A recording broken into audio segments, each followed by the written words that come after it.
Maraming salamat sa iyo, Ligaya, sa pag-aalala sa anak ko. Naku, walang anumang po yun, Aling Emiliana.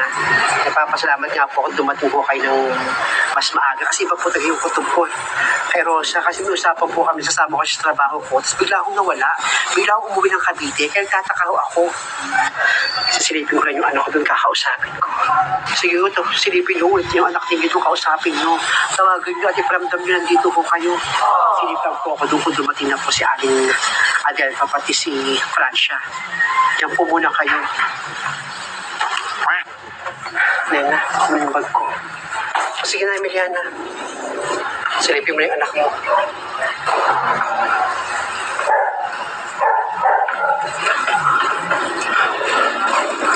Rosa, anak. Anak, Rosa. Rosa. Rosa. Anak, si mama mo to. Mama. Nandito kami para iligtas ka. Tulungan kami ng kaibigan mo si Ligaya. Kasama ko si tita Nena mo. Diyan ka lang iligtas kita, anak. Pasensya ka na. Dito ako, Gusto kita. Patawarin mo ko.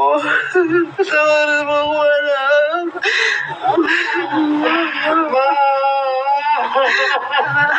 Patawarin mo. Mag-relax lang po kayo, Aling Emiliana. Malamang parating dahil ho yun. Sige na.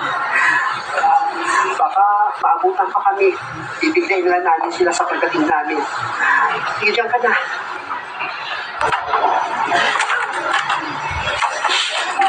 Rosa!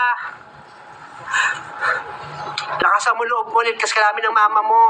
Nandito na yung tita mo, pati mama mo. Nena, naawa ko sa anak ko. Kahit di naman ako makawa ko sa anak mo. Yan kasi tayo, kailangan kinig sa akin, inaway mo pa ako dahil. Dapat pala talaga nakinig ako sa'yo noon.